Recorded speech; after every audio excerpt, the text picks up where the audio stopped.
안녕하세요. 주식의 소리의 애소리입니다. 네, 알맥에 이어서 오늘은 CQ센의 내용을 좀 미리 살펴볼 건데요. 어제 말씀드렸듯이 알맥과 CQ센 그리고 오픈롤의 청약 일정이 겹칩니다. 근데 상장일에 변경된 부분이 있는 것 같아요. 알맥의 상장일은 6월 30일로 오픈롤하고 겹칠 예정이고요. CQ센은 6월 29일에 단독 상장할 것으로 보입니다. 그래도 알맥과 CQ센의 상장이 안 겹치는 게 좀 다행이라는 생각이 드네요. 이 두 개가 좀 괜찮아 보였거든요. 자, CQ센은 코넥스 이전 상장 종목인데요. 제가 왜 이노진이 될 수 있을까라는 해시태그를 달았는지 오늘 내용을 보면 이해가 되실 겁니다. 같이 볼게요. CQ센은 핀테크 플랫폼 및 보안 기술 전문 기업이래요. 정확히 어떤 사업을 하고 있는지를 보면 우선 디지털 금융 서비스 구축, 인터넷과 모바일 뱅킹 같은 금융 채널 서비스를 구축을 하거나 마이데이터 시스템을 구축하는, 우리가 좀 하루에 한 번씩은 무조건 접속을 하는 디지털 금융 서비스를 구축해주는 일을 한다라고 보시면 될 것 같아요. 그리고 보안 솔루션 서비스는 뭐냐면 모바일 앱의 위변조 방지 솔루션과 가상 키패드, 모바일 백신, 이런 3종 보안 솔루션들을 보유하고 있어서 모바일 보안 솔루션의 통합적인 제공이 가능하다고 합니다. 마지막, 생체 인증과 전자서명 솔루션인데요. 금융기관의 지문 인증이나 전자서명, 안면 인증, 이런 것들 우리가 하루에 한 번 이상은 또 꼭 쓰는 부분이죠. 이런 솔루션도 제공을 하고 구축을 하고 있습니다. 근데 매출 비중을 보시면 현재는 디지털 금융 서비스 구축 분야의 매출 비중이 90% 이상으로 압도적으로 높습니다. 이 분야는 아무래도 다양한 IT 기술 그리고 우수한 개발 인력들 뿐 아니라 특히 금융 비즈니스에 대한 깊은 이해가 무조건 필요하겠죠. 그래도 회사는 이 분야에서 이미 최대의 레퍼런스를 보유하고 있고 지속적인 연구 개발을 통한 특허 확보를 통해서 기술 진입 장벽도 구축을 하고 있습니다.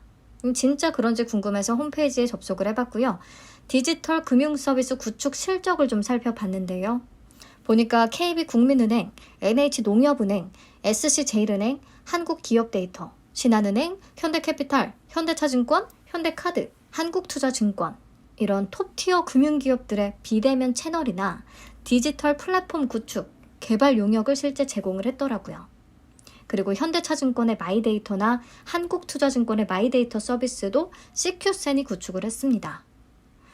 지금처럼 디지털 금융이 확대되는 세상에 내가 직접 쓰고 있는 다양한 비대면 채널들을 CQ센이 구축을 했다고 하니까 꽤 흥미로웠어요. 근데 회사가 이 디지털 금융 서비스 구축은 좀 기본으로 하고요. 앞으로는 생체 인증, 전자서명 사업을 통해서 AI 기반의 바이오 인증 및 보안 플랫폼 전문 기업으로서 시장 공략을 좀 강화하겠다고 해요. 시장에서 AI, 바이오 인증 이런 게 조금 먹히다 보니까 이 부분을 강조하고 있는 것으로 보이긴 했는데 아무튼 이 부분 좀 키워서 시장 공략을 강화하겠다고 합니다. 생체 인증은 서비스 제공 기관이 사용자의 생체 정보를 이용해 본인 여부를 확인하는 기술을 얘기하죠. 지문인식이나 홍채인식, 얼굴인식 이런 것들, 우리한테 익숙한 것들. 그리고 생체 전자서명은 사용자의 생체 정보로 전자서명을 생성을 해서 거래 행위에 서명을 하고 이를 또 검증할 수 있게끔 하는 기술을 얘기합니다. 예를 들어서 보험 계약을 할 때 여러 장의 계약서마다 읽고서 직접 자필 서명을 해야 됐던 부분을 이제는 지문인증 전자서명으로 대체할 수 있게 되는 거예요. 요즘에 꽤 많이 적용이 되고 있는 추세라고 하는데 특히나 CQ센의 솔루션은 국내에서 유일하게 제3의 신뢰기관인 금융결제원의 바이오 정보 분산 관리센터를 기반으로 이루어지고 있대요. 이게 무슨 얘기냐면 앞에서 예를 들었듯이 보험 계약 시에 지문 정보를 등록했다고 하면요. 보험사뿐 아니라 금융결제원에도 생체 정보가 좀 암호화된 전자문서 형태로 분산 저장이 이루어지게 된다고 합니다. 그렇기 때문에 유사시에 금융결제원을 통해 서명자의 본인 확인과 전자문서의 위변조 여부를 검증할 수가 있고요. 이를 통해서 보안성과 신뢰성을 더 확보했다는 평가를 받을 수가 있는 거예요. 그렇기 때문에 분실이나 도용의 위험도 없다는 게 CQ센 솔루션의 강점이 되겠습니다. 네, 그래서 생체 인증과 전자서명 사업 분야에서도 좀 레퍼런스들을 한번 찾아봤어요. 보시면 삼성생명, 삼성화재, 현대해상, 메리츠화재, 롯데손보, DB손보, 하나손보 대표적인 보험사들 대상으로 해서 생체 인증과 전자서명 솔루션을 공급했더라고요. 그리고 신한솔에는 AI 기술을 이용한 안면 인증 솔루션과 손바닥 정맥 정보를 이용한 통합 인증 플랫폼을 구축을 했다고 합니다. 자, 그래서 요즘 같은 시대에 참 필요한 솔루션을 보유한 기업이다라는 생각은 들었어요. 자, 실적을 보시면 확실히 2020년과 21년, 22년까지 해서 매출액이 시원시원하게 성장을 했죠. 영업이익과 순이익도 확연한 증가 추세를 보였습니다. 비대면 금융거래가 계속 가속화됐으니까요. 근데 현재 매출의 대부분을 차지하고 있는 디지털 금융 서비스 구축은 용역 제공되는 그런 서비스이기 때문에 인건비가 많이 투입이 될 수밖에 없습니다. 그래서 수익성이 좋은 구조는 아니더라고요. 생체 인증 쪽의 비중을 훨씬 더 높여야 수익성이 앞으로 좋아질 것 같습니다. 그리고 23년 1분기에는 다시 적자로 전환한 모습이거든요.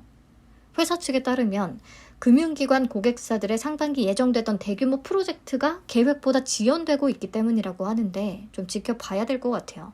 그리고 개인적으로 이런 생각도 좀 들었습니다.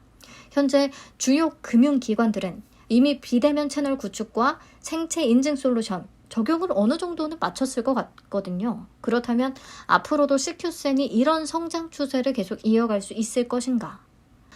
추가 성장을 계속 이뤄나가려면 현재 어쨌든 보안에 좀 민감하다고 할 수 있는 금융권 중심의 레퍼런스를 잘 확보를 해놨기 때문에 앞으로는 비금융권까지 시장을 더 확장해 나가야 할 것으로 보입니다. 네, 아무튼 디지털 구축과 디지털 보안 기업으로서 좋은 레퍼런스들을 확보해 나가고 있고 실적 추이도 작년까지 좋았기 때문에 좀 괜찮게 보이는데요.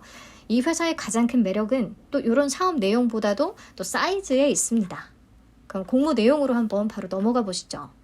총 194만 8천 주를 공모하고요. 공모가 밴드로는 2,000원에서 2,400원이 제시됐거든요. 그래서 공모액은 상단 기준으로도 약 47억 원 밖에 안 되고요. 시가총액도 상단 기준 무려 276억 원 정도밖에 안 됩니다. 역대급으로 작은 사이즈인 거죠. 근데 코넥스 이전 상장이기 때문에 이 사이즈 하나로만 청약 여부를 결정할 수는 없어요. 근데 우선은 매우 초소형이라는 것을 확인할 수가 있겠습니다. 청약은 6월 20일부터 21일까지 진행되고요. 환불까지는 이틀이 소요되고요. 상장은 29일로 예정이 되어 있습니다. 청약은 신한투자증권에서 가능하고요. 신주모집 100%로 진행되고 우리사주 조합에 배정된 물량은 없습니다. 상장 직후에 유통 가능한 물량은 상장 예정 주식 총수의 74.54%에 해당합니다. 역대급으로 규모가 작긴 한데 역대급으로도 유통 가능 물량의 비중이 높아요.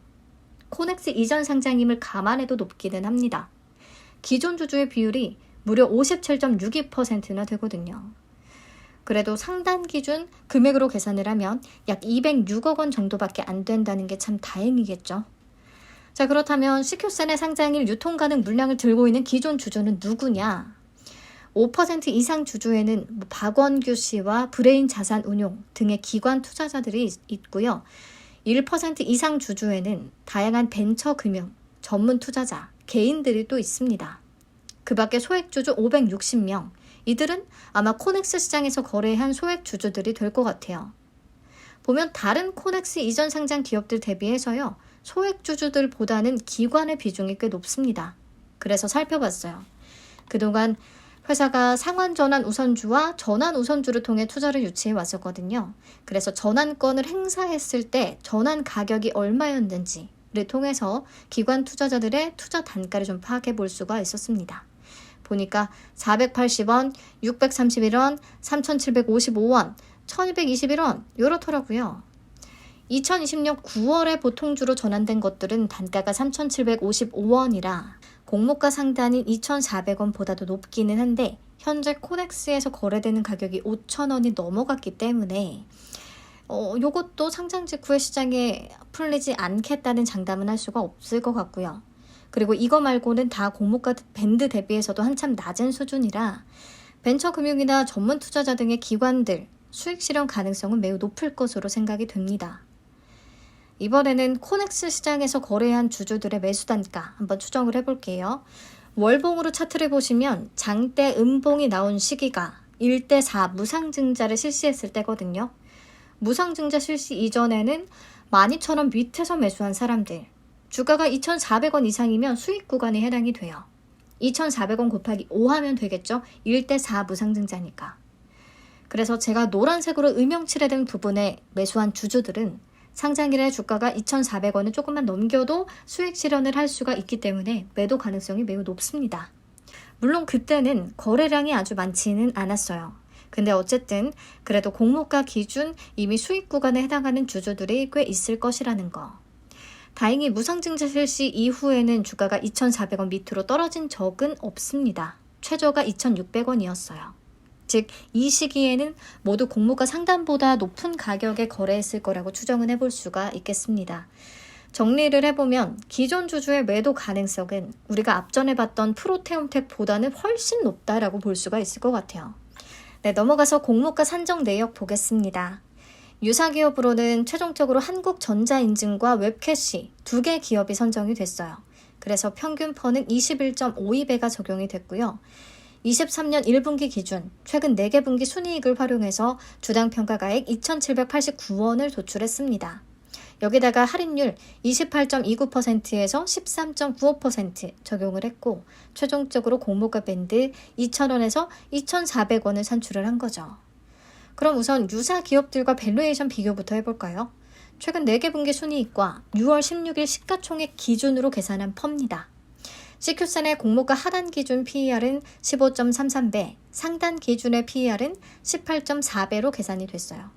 그렇다면 웹캐시보다는 이미 높고 한국전자인증보다는 낮습니다. 자, 근데 코넥스 이전 상장 종목의 경우에는요, 이런 밸류에이션보다 더 중요한 게 코넥스 시장에서 거래되고 있는 가격과 공모가의 괴리율이다 라고 여러 차례 말씀을 드렸습니다. 코넥스 이전 상장이지만 성공적인 대비가 가능했던 툴젠, 레몽레인, 이노진 모두 다 괴리율이 높았거든요. 프로테움텍은 기준가 마법이 있었고 큐라티스의 긍정적인 결과 영향을 좀 받은 덕분에 괴리율이 아주 높은 건 아니었는데 꽤 좋은 성적을 기록하긴 했었고요. 아무튼 보시면 CQ센은요 16일 종가가 5,430원을 찍었습니다. 공모가 밴드 상단은 2,400원이고요. 그렇다면 이미 괴리율이 126%에 달하거든요. 남은 기간 동안에 이 추세가 유지가 된다면 이노진과 딱 비슷한 케이스가 될 수가 있겠습니다. 자, 이노진과 따로 비교해 볼게요. 보시면 이노진도 청약 2일차 주가와 공모가의 괴리율은 110% 정도였고요. 공모 규모나 시가총액 사이즈가 매우 작았어요. 기존 주주의 매도 가능성도 딱 CQ센과 비슷합니다. 기관 투자자의 투자 단가는 공모가보다 낮았고 무상증자 실시 전 주주들의 상당 부분은 공모가보다 아래에서 샀고 실시 후 주주들은 공모가보다 위에서 샀고 그랬거든요. 딱 비슷했어요. 이노진이 따상을 기록했던 공모주 중에 하나이기 때문에 CQ센도 코넥스에서의 주가가 이 정도 선이 유지가 된다면요. 가격 제한폭이 지금 400%까지 확대된 시점에 엄청나게 높은 수익률을 기록해 줄 수도 있을 것 같다는 그런 느낌이 듭니다. 무척이나 가벼우니까요. 그래서 종합 정리하자면 레몽레인이나 이노진처럼 수요 해지 결과가 매우 좋거나 아니면 주가와 공모가의 괴리율이 아주 넉넉히 청약일까지 유지되거나 여기서 더 벌어지거나 그렇다면 완전히 적극적으로 청약에 참여해볼 의사가 있습니다. 네, 배정 물량과 청약 한도 보고 마칠게요. 신한투자증권에 48만 7천 주가 배정이 됐습니다. 균등 물량은 24만 3,500주가 되겠네요. 수수료는 이처럼 부과되고요. 계좌는 비대면과 은행 연계에 한해서 청약 당일 개설로 바로 참여 가능합니다. 신한은 온라인으로 청약 시에 모두 200% 등급에 해당이 돼요. 그래서 32,000주까지 청약 가능하겠고요. 상단 기준 최대 청약 증거금은 3,840만 원이 되겠습니다. 청약 한도가 아주 낮네요. 근데 최소 청약 수량은 50주고요. 신한은 계속 50주를 고수합니다. 공모가 확정되면 다시 말씀드릴게요. 우선 괴리율이 높고 초소형이기 때문에 코넥스 이전 상장이지만 관심은 충분히 가져볼 만한 것 같아서 미리 말씀을 드렸습니다. 시청해주셔서 감사하고요. 19일에 수요 예측 결과 나오면 바로 공지 드리겠습니다. 주말 잘 보내세요.